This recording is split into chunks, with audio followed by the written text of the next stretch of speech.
오늘 사도행전 2장에 있는 이 말씀은 어떻게 보면은 교회의 시작을 알리는 하나님이 능력을 주시는 굉장히 중요한 부분이라고 말할 수가 있습니다. 그렇기 때문에 여러분들이 오늘 말씀을 통해서 뭘 좀 해야 되느냐, 내 힘으로 신앙생활 하는 것은 어리석은 거구나, 이걸 깨달았으면 좋겠고요.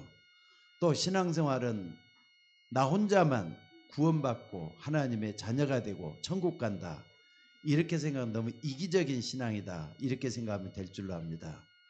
교회는 구원받은 사람들이 함께 가는 공동체예요.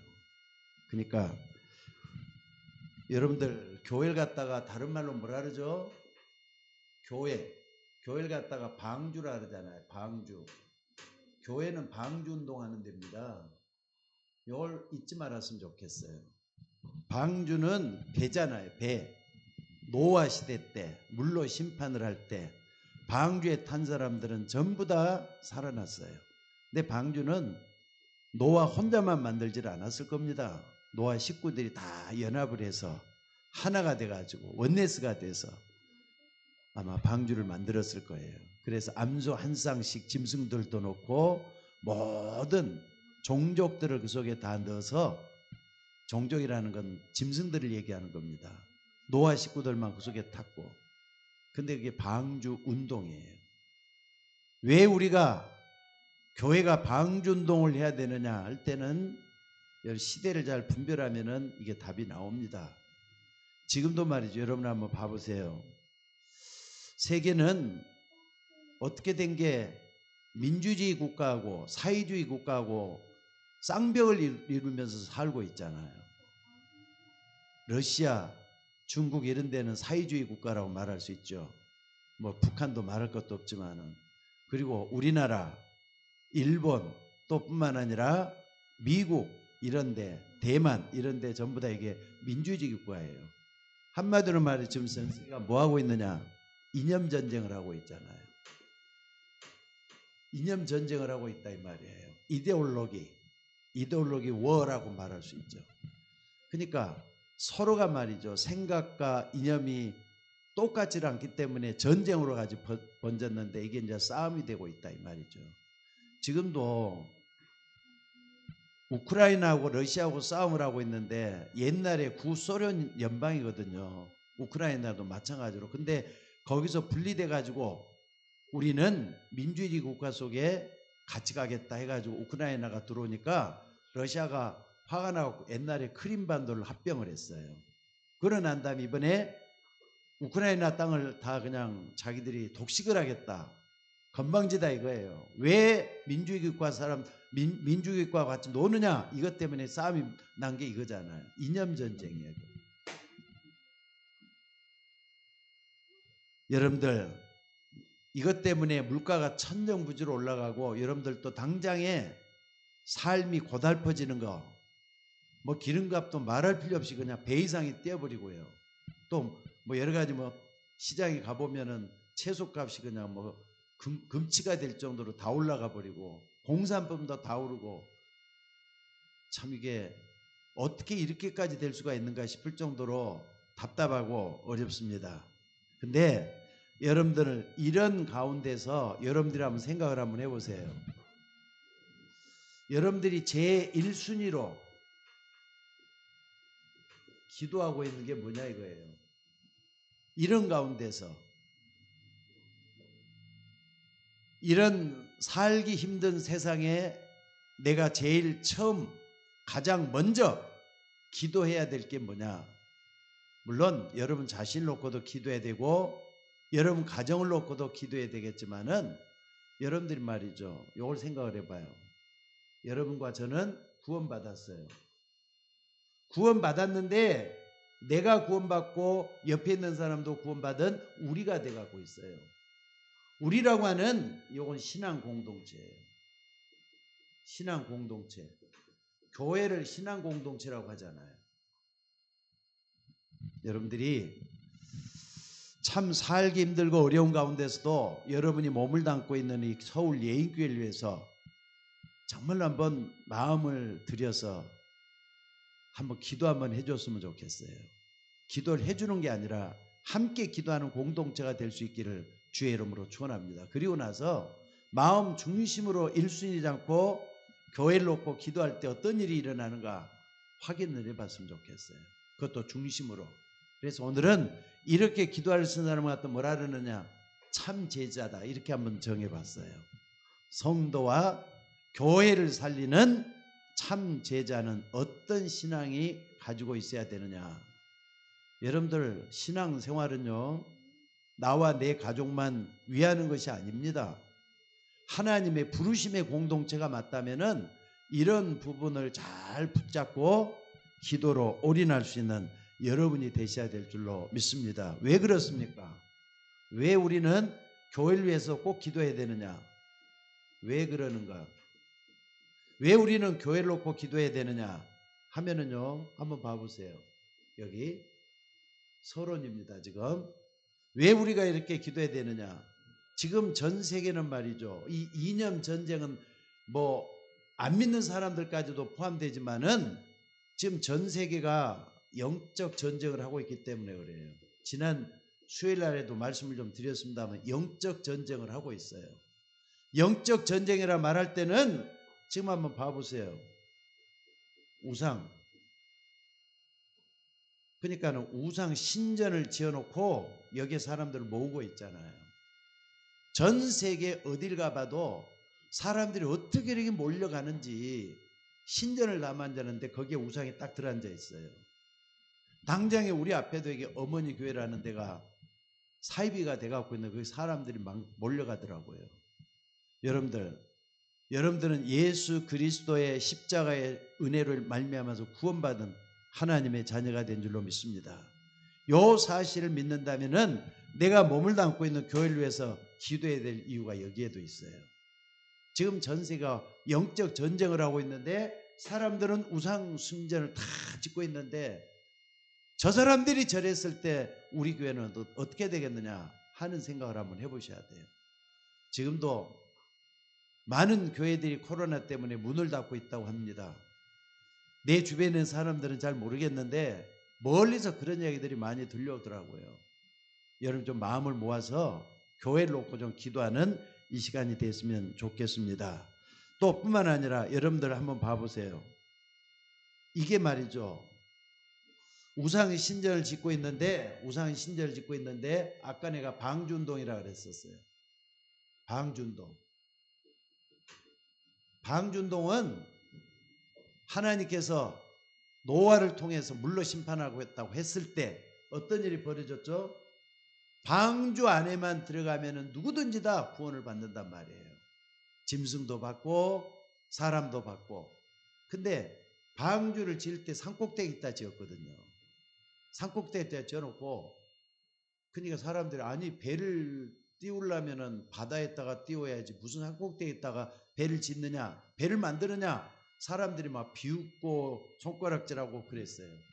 근데 노아와 노아의 가족들은 하나님의 뜻을 알기 때문에, 왜? 물로 심판할 걸 알거든요.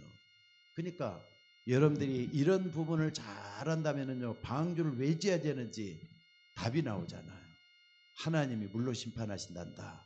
그때 바다 위에 있으면 소용돌이 쳐서 다 배도 가라앉을 수가 있기 때문에 산꼭대기에다 딱 지어가지고 전부 다 물이 잠길 때 떠올라오도록 40주야로 물이 내렸다 그랬어요. 비가 왔다 그랬어요. 드디어 뜨기 시작했잖아요. 나머지 생명의 기식이 있는 모든 짐승은 다 물속에 다 수장되고 다 죽었어요. 여러분들, 교회라는 데가 그겁니다. 구원의 공동체가 교회예요. 예수 그리스도를 믿도록 하는 중요한 역할을 하고 있는 게 교회라 이 말이에요. 지금 세상에 아까 말한 대로 영적 전쟁, 우상 신전을 짓고 있다 그랬는데 시대를 한번 잘 봐보시기 바랍니다.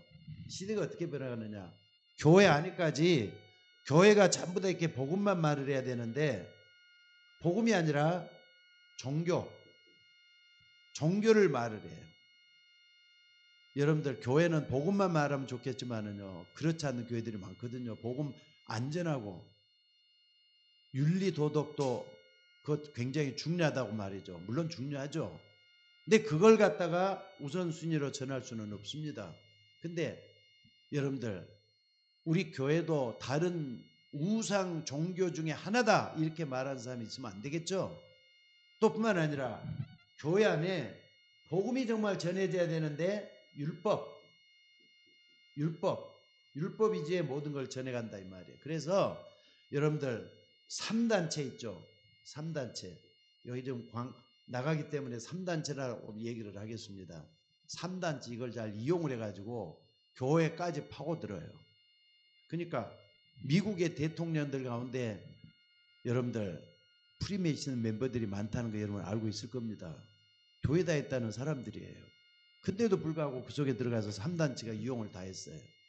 그래서 오늘 여러분들이 이런 걸 잘한다면은요, 뭘 어떻게 해야 되겠는가 좀 생각을 해보시기 바랍니다. 그래서 3단체 다 뺏겨가지고 어떻게 하느냐, 인재를 뺏어가거든요. 인재 운동을 한다 이 말이에요. 인재를 뺏어가요. 뛰어난 사람들을 다 뺏어간다니까. 뺏기면은 거기에 말이죠, 신전 운동하는데 몰입이 돼가고 사람들 다 끌고 나가요. 그러니까 여러분들 인재라고 할 때는요, 일단은 치유를 받아요.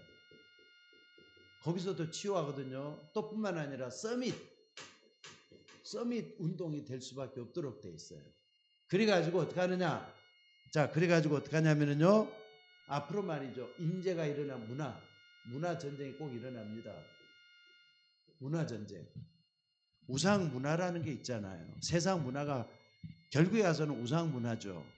우리나라 전통 문화, 여러분들 전부 다 우상과 다 연관이 다 돼가고 있어요. 그래서 이런 시대에 우리는 방주운동하는 하나님의 자녀들로 쓰임받아야 된다는 걸 꼭 잊지 말았으면 좋겠습니다.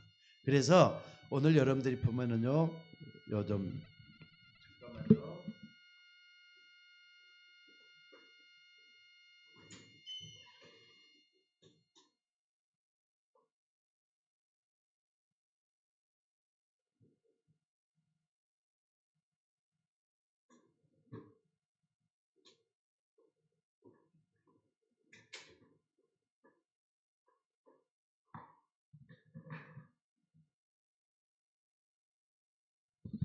죄송합니다.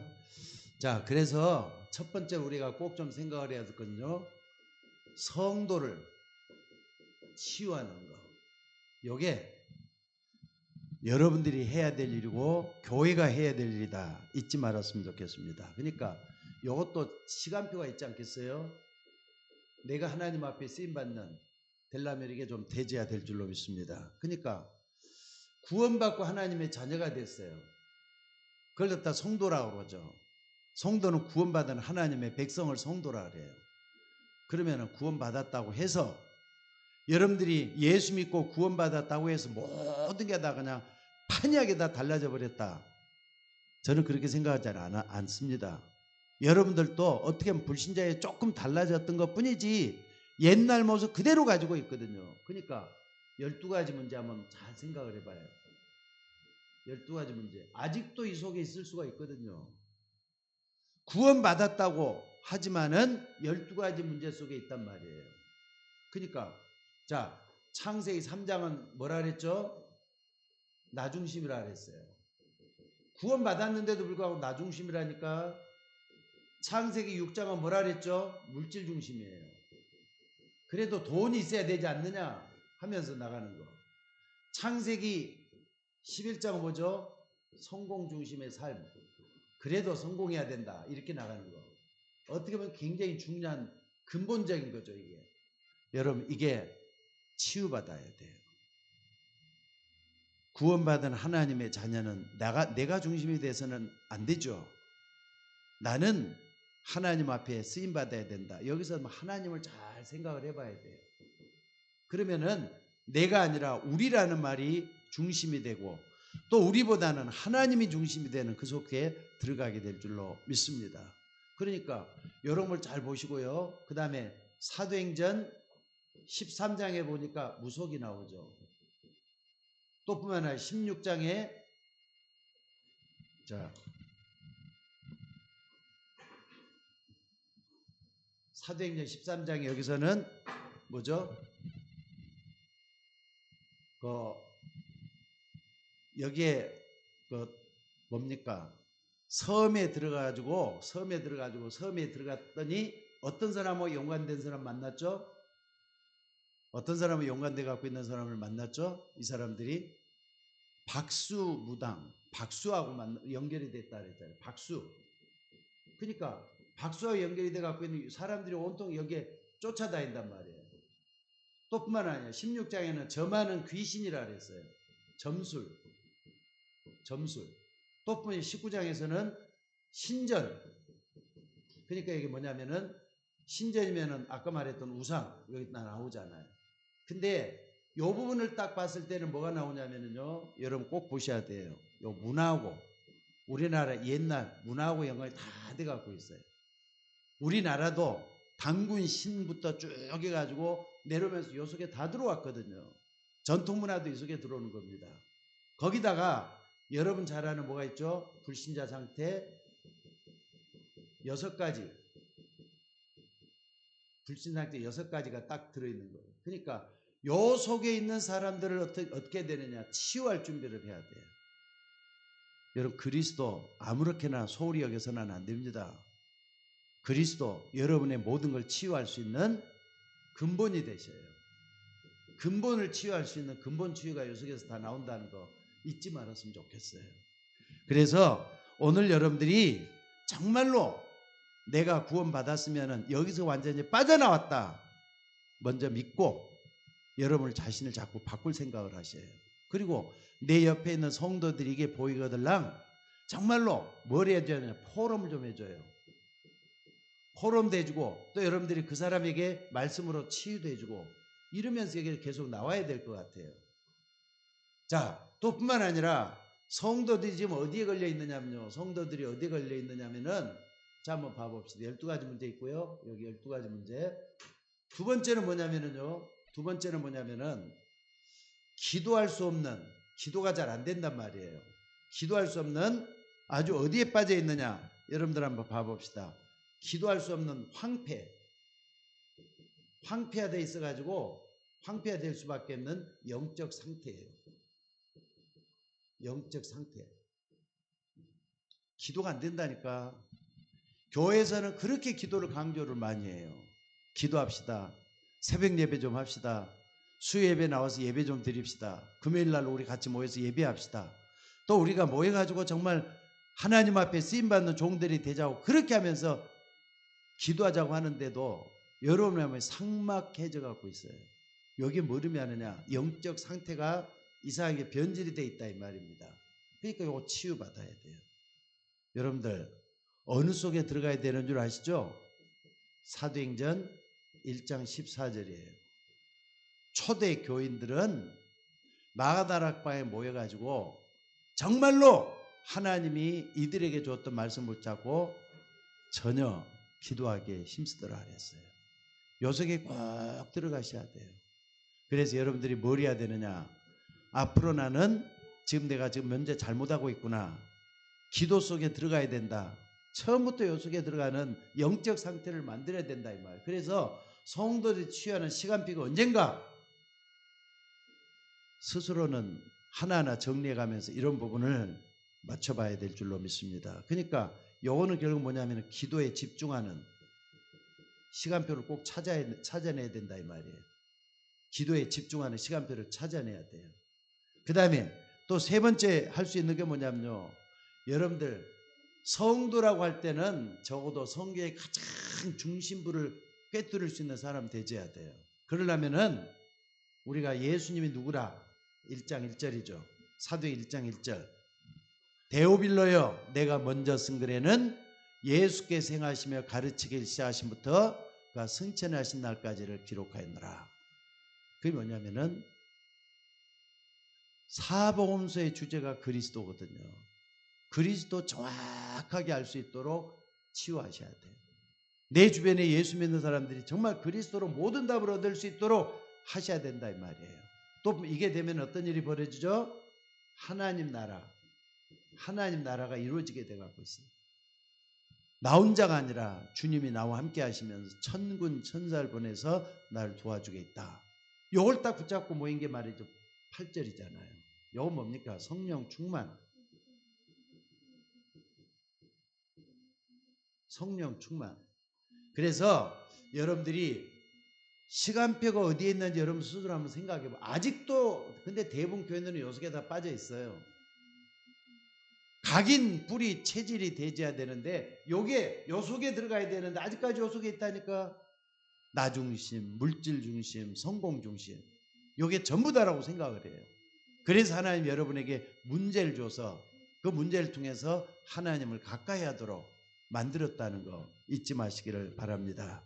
자, 그래서 오늘 여러분들이 성도를 치유하는 시간표 속에 여러분들이 다시 한번 생각을 해봤으면 좋겠어요. 그리고 두 번째는 뭐냐면요. 성도뿐만 아니라 교회를 치유하는 시간표예요. 우리가 섬기는 이 교회는 여러분들이 바로 교회거든요. 한 사람이 아니라 같이 구원받은 사람들이 모여가지고 예배도 드리고 기도도 하고 말씀도 같이 나누고 포럼도 같이 하고 이게 바로 교회예요. 그러니까 어떻게 하면 이 교회를 치유할 것인가? 저도 여러분들이 꼭 알아야 될 교회 할 때는요. 제일 중요한 게 뭡니까? 마태복음 16장 13절에 20절 이 말씀 속에 들어가야 돼요. 그 중에서 16절 주는 그리스도시요 살아계신 하나님의 아들이시니이다. 이거 고백하는 사람들이 되도록 해야 된다 이 말이죠. 그러니까 여러분 스스로가 뭘 해야 되느냐?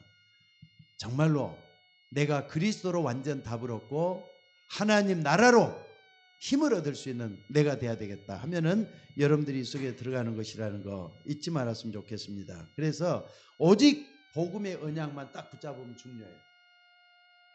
그런데 여기 보니까 다들 틀린 신앙을 가지고 있는 거예요. 그때 베드로가 그러잖아요. 주는 그리스도시요 살아계신 하나님의 아들이라 할 때 예수님 뭐라 그랬죠? 봐 요나 시몬아 내가 복이 있구나. 그것을 내게 알게 하니는 하늘에 계신 내 아버지다. 내가 이 반석 위에 뭐라 그랬죠? 반석 위에 교회를 세우리니 그랬어요. 반석이라는 건 예수님을 그리스도로 고백하는 그 믿음이란 말이에요. 이 믿음 위에 교회를 세우겠다. 그러니까 하나하나 불러내서 하나님께서 교회를 만들어 가시는 걸 볼 수가 있어요. 교회는 하나님이 세우시는 겁니다. 예수 그리스도께서 세우시는 겁니다. 이걸 딱 붙잡고 뭐 해야 되느냐? 아, 나도 예수 그리스도를 고백하니까 우리라는 이 공동 속에 들어왔구나. 우리라고 하는 이 공동체에 내가 들어왔구나. 이걸 딱 붙잡고 기도하는 게 굉장히 중요하죠. 자, 그러면은 요 속에 있게 되는 사람들은 어떻게 되는 겁니까? 자, 이 사람들이 사도행전 2장 1절로 13절 우리가 본문에서도 좀 하고 있습니다만은 여기 보니까 이 고백을 했던 사람들이 예수님이 부활 승천하시기 직전에 십자가에 못 박혀 죽으시고 모든 것을 회복하시고 난 다음에 아까 말했던 사도행전 1장 14절 요걸 딱 붙들었을 때 시간표가 딱 이루어지는 거예요. 그때 그 시간표가 뭐라 그랬느냐? 이거 굉장히 중요합니다. 요때 말이죠. 뭐 했느냐? 하나님의 역사가 일어나기 시작해요. 바람 같은 불 같은 하나님의 역사가 일어나기 시작했다 그랬어요.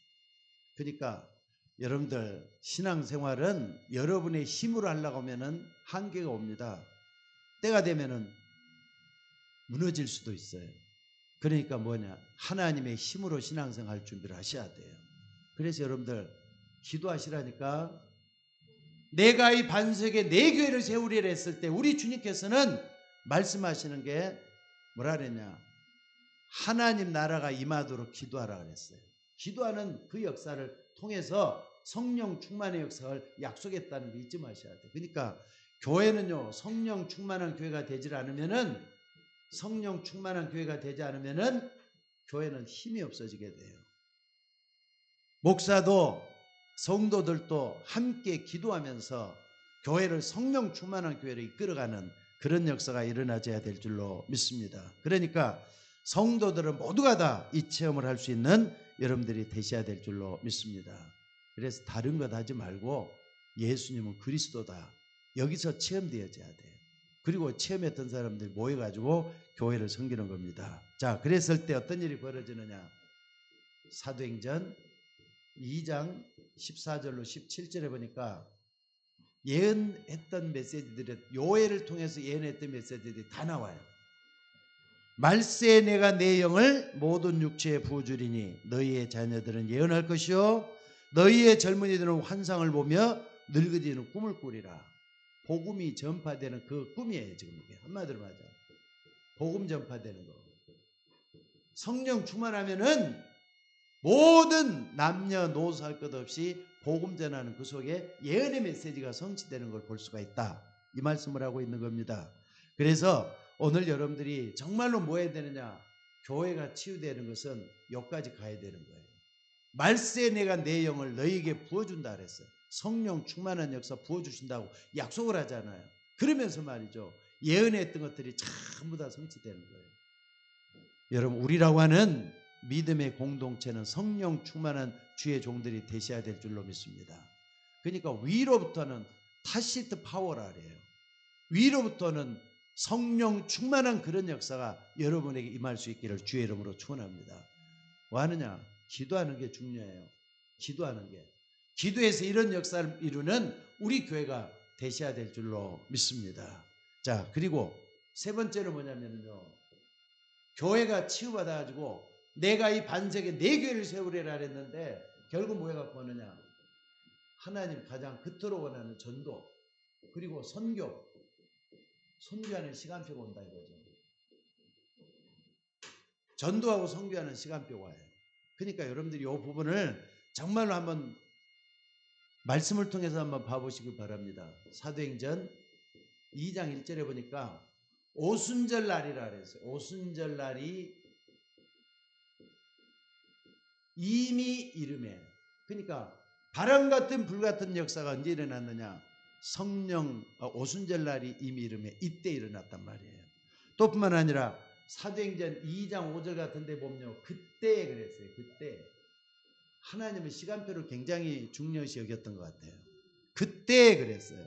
그 다음에 사도행전 2장 18절 같은 데 보면은요, 뭐라 그랬느냐? 여기 보니까 그때, 내가 여기도 그때란 말이 나와요. 잘 생각을 해요. 이 성경 규절 한번 찾아봤으면 좋겠습니다, 여러분들이. 그리고 또 보면 사도행전 2장 41절, 여기는 뭐라 그랬느냐? 날마다 사도행전 2장 41절, 그 말을 받는 사람들이 세례를 받음에 이날에 그랬어요. 이날에. 그러면서 2장 어딥니까? 46절 47절에 보니까 날마다 그들이 마음을 같이하여 성전에 모이기를 힘쓰고 집에서 떡을 떼며 기쁨과 순전한 마음으로 음식을 먹고. 여기 뭐냐? 여러분들, 이것은 바로 하나님이 일하시는 시간표입니다. 준비가 되면 하나님이 다 역사하시고 일을 했다는 거예요.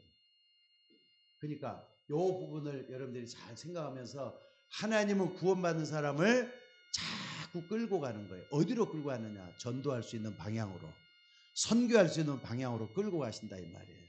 그러니까 여러분들이 만나가지고 생각하는 거, 말하는 거, 혼자 있을 때를 잘 모르는, 사람 만남이 이루어지잖아요. 만남이 축복되기를 바랍니다. 그러다 보면은 어느 날 하나님이 시간표를 조절해 가요. 그러니까 그리스도 이름을 계속 부르면서 이 속에 있는 여러분들이 되셔야 될 줄로 믿습니다. 그리고 두 번째 딱 봤을 때는요, 이렇게 가지고 초대교회가 흘러가는데 사도행전 11장 19절에 딱 보니까 이런 말이 있어요. 이미 초대교회는 핍박을 많이 받았는데 스데반이 돌에 맞아서 죽었잖아요. 근데 스데반이 핍박으로 말미암아 그랬어요. 스데반의 핍박으로 말미암아 흩어진 자들이 그랬어요. 흩어진 자들이 베니게와 구브로와 안디옥까지 이르러 유대인에게만 말씀을 전하는데 그랬어요. 흩어진 자들이 그랬어요. 스데반 환란으로 말미암아, 스데반이 뭡니까? 돌에 맞아 죽었다 그랬잖아요. 근데 스데반은 말이죠, 평화롭게 하나님을 바라보면서 저들을 용서해 달라고 기도하면서 죽었어요. 근데 흩어진 자들이 딱 해갖고 나온 게 중요하죠. 세 번째는 뭐냐면요.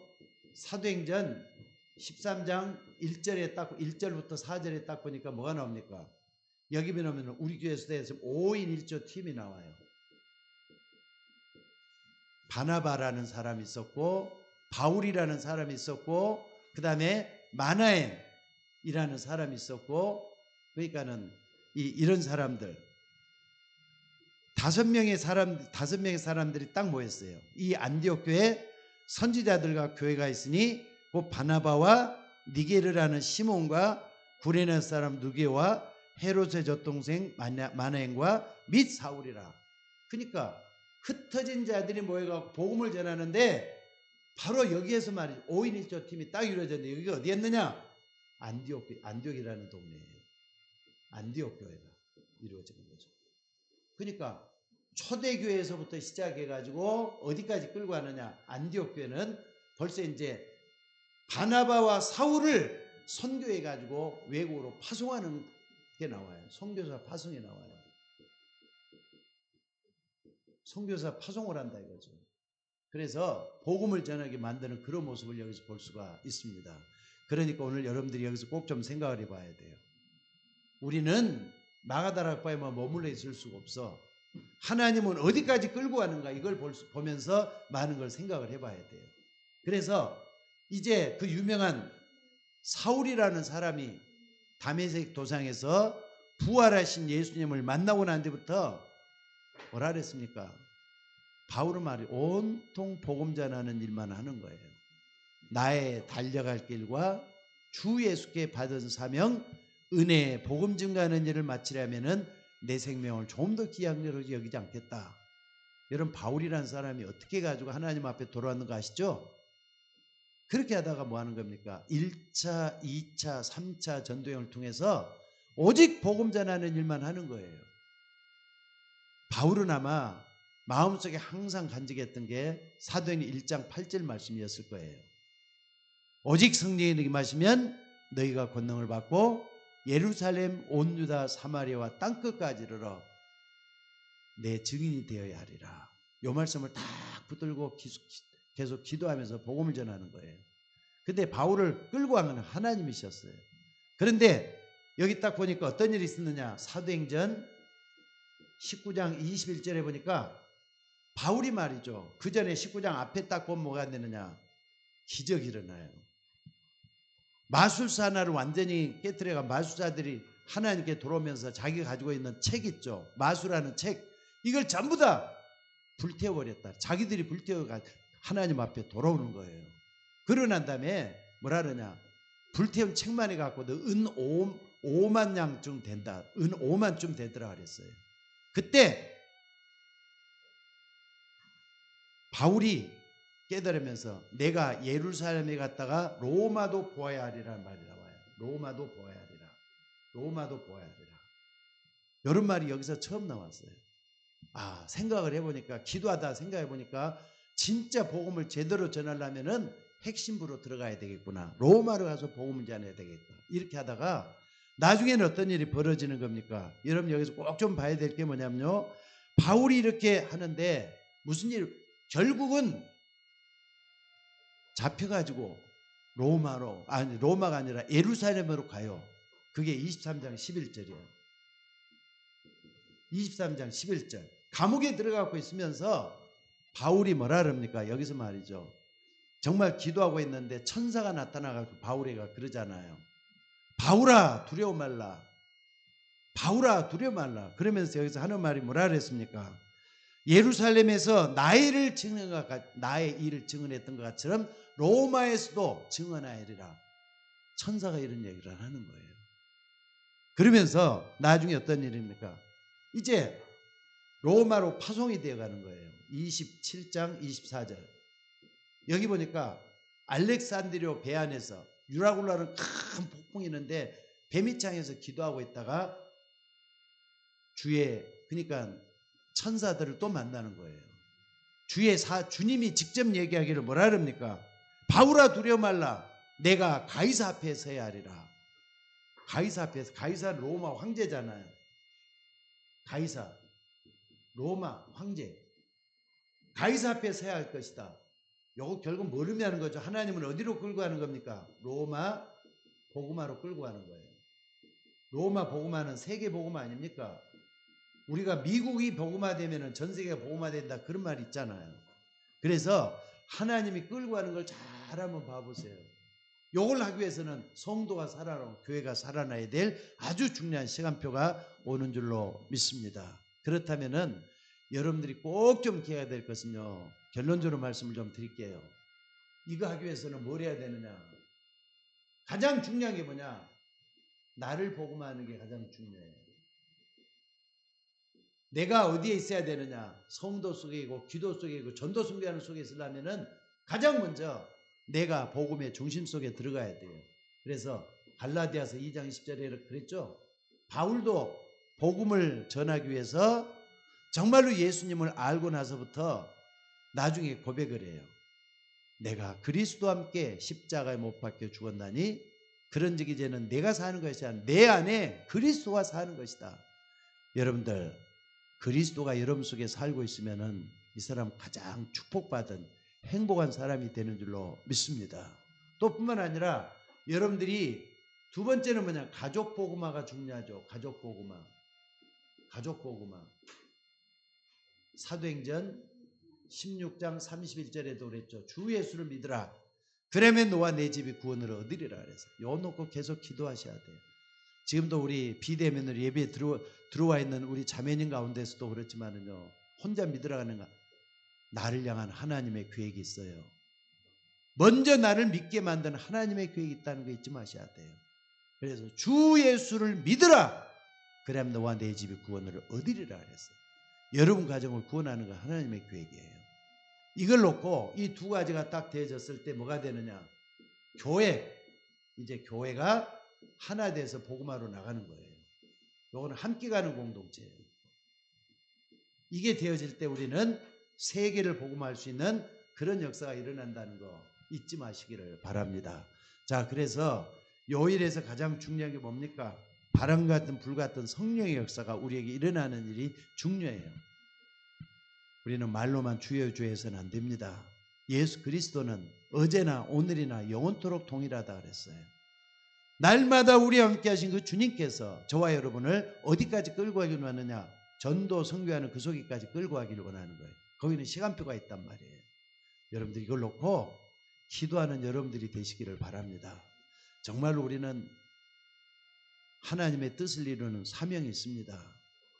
여러분 자신과 또 여러분의 가정과 교회를 통해서 세계복음할 수 있는 그런 교회로 하나님 우리를 이끌어가야 될 줄로 믿습니다. 자, 그렇다면 오늘 다시 한번 결론적으로 말씀을 드리겠습니다.